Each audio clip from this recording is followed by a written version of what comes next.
بنكسب بشياكه. ماتش الاهلي ويانج افريكانز، انا اقول لك تاني ماتش على التوالي الاهلي بيكسب باقل مجهود.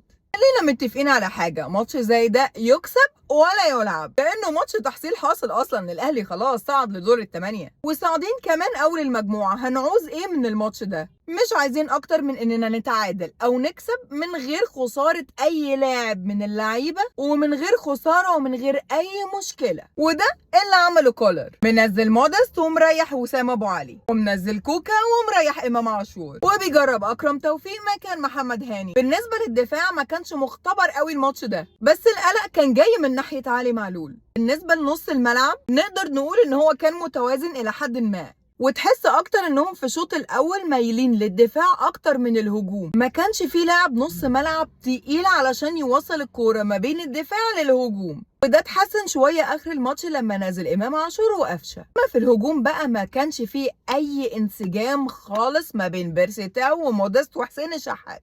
بس الجبهه اللي كانت قويه نسبيا هي الجبهه الشمال بتاعه علي معلول وحسين الشحات، عاملين جبهه هجوميه كويسه نوعا ما، على عكس الجبهه اليمين اللي كان فيها بيرسي تاو واكرم توفيق، لان اكرم بيميل اكتر للدفاع. نقدر نقول ان الشوط الاول كان اقل من المتوسط، الفرص كانت قليله جدا للطرفين. بالنسبه للاهلي كانت فرصه مودست اللي لعبها بالعرض بيرسي اللي كان للاسف متاخر. وعايزه اقول حاجه عن مودست.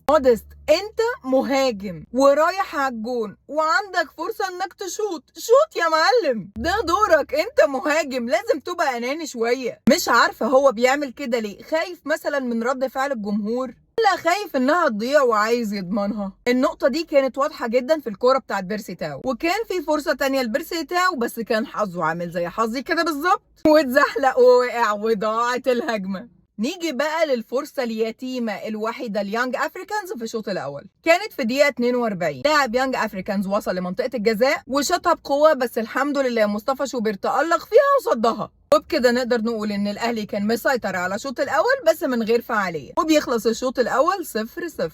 لو لسه لحد دلوقتي ما دوستش لايك ما تبخلش علينا، ودوس لايك وشير واشتراك في القناه. جينا على الشوط الثاني، الاداء هنا كان مختلف للنادي الاهلي. ابتدينا بسم الله الرحمن الرحيم، جون للنادي الاهلي. كان في الدقيقه الاولى 1-2 بين علي معلول وحسين الشحات، سددها حسين قويه علشان يجي الجون الاول والاخير في الماتش كله.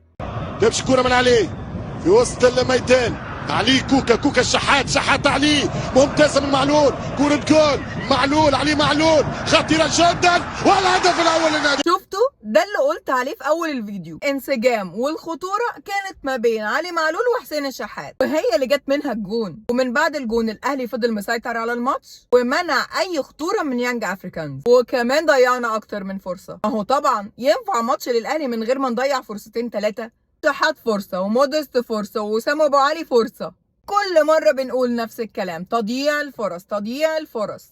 اتعودنا على كده خلاص. بس الاهلي كان ضاغط طول الشوط الثاني، وكان الضغط اكتر لما نزل امام عاشور وقفشه وسام ابو علي، وخلص الماتش على كده 1-0 للنادي الاهلي. مليون مبروك الصعود لدور الثمانيه اول المجموعه وبدون اي خساره في دور المجموعات، ودي اول مره يصعد فيها النادي الاهلي اول المجموعه من 2019، واخر مره الاهلي صعد بدون خساره من دور المجموعات كان في 2008. رغم اننا صعدنا الحمد لله اول المجموعه ومن غير خساره، بس برضو عايزه اشكر طال الله بقاءه واطهر الطاهر، ضيع ضربه الجزاء السنه اللي فاتت. وبقول لك رغم فرحه الصعود يا اطهر، جمهور الاهلي مش ناسيك، مبروك الفوز. عايزه اقول لكم ان ماتش الاهلي اللي جاي هيبقى يوم الجمعه الجايه مع حبايبنا نادي الزمالك في نهائي كاس مصر في السعوديه الساعه 7. يا رب يا علي انصر الاهلي الغالي. سلام.